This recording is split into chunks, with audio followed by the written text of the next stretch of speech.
faly miarabantsika rehetra izay mijery sy manaraka ity olona tsara ity ny tenako. Mirana feo voalohany atao amin'ny sambatra Acquailleur. Tamin'ny taona 2024 no niditra ho isan'ny mpikambana atao amin'ny sambatra Acquailleur. Efa korala niaraka tamin'ny mpitarika sy ny mpikambana maro tatao amin'ny sambatra Acquailleur ihany koa ny tenako.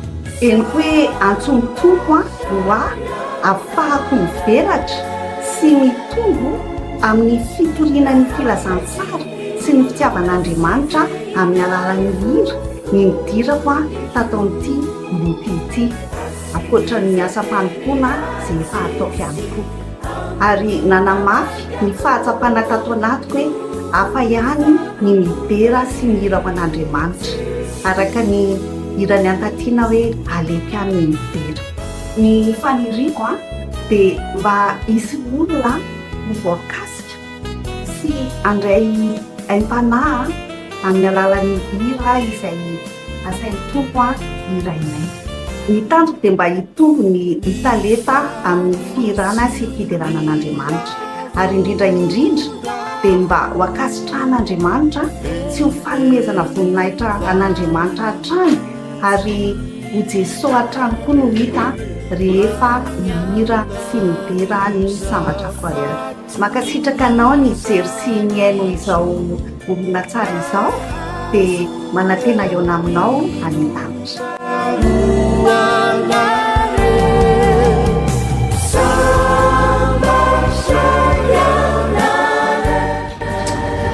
Soa basy atao amin'ny sambatra Acquailleur. Ny nidirako sambatra Acquailleur dia tamin'ny octobre 2022, izany hoe efa herintaona izany. Ny antony nidirana moa dia eo ny fiarahamiasa tamin'izay tamin'ny sambatra tsy mifakafoy dia tsy nisarasara izy amin'ny vadiny antso, dia torak'izany koa za tsy nisarasara fa namaly ny antso. Ny zavatra nentin'ny SC ho anahy manokana dia fanoatana indray ny palety efa tapanaty, tsy inona moa izany fa momba basy.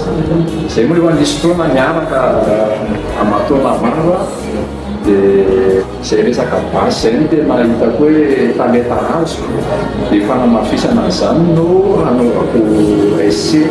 Ny ankoatran'izay moa maro ny talenta fahasoavana ihany koa tsy ampozana rehefa mananasa an'Andriamanitra, dia makahery antsika tany tsy foana tsy akory ny fitehirizantsika aina ao amin'ny fo. Ny tanjona indray amin'ny 2024 dia manako ny tombo talenta, tombo fahasoavana ihany koa, dia azoto hatrany anao ny asa-panompoana atao amin'ny SC. Ny firariana dia samy ho elavelona daholo ny SC, azoto hatrany amin'ny fanompoana amin'ny tompo. Izay.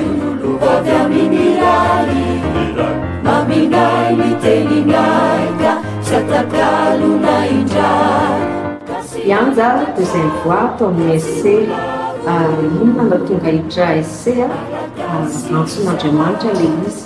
Antso avy amin'ny alalan'ny mpanombony dia izy ny antso ahy hiaraka amin'izao atao amin'ny SC. Tena mitondra fifaliana be ho anahy ny SC satria rehefa izakiny avy manao asa fanompoana dia tena mahatsiaro hoe feno fifaliana izany atao anatiko nahavita zavatra anankiray ohatra hoe fitoriana anankiray. Dia ny tanjoko amin'ny taona manaraka dia mba vita bebe kokoa mihoatra ny tamin'ity ho afaka foana rehefa misy ny asa atao dia maro soa antsika rehetra, dia maro soa ny SC rehetrarehetra ihany koa, azoto hatrany amin'ny asan'ny tompo. Izay. Firenentsika ity malagasy zahay no sisony taninay, tsy voazara fa iray io nolova avy amin'ny lali, maminay ny teninay ka tsy atakalona indray, kasi anandratravo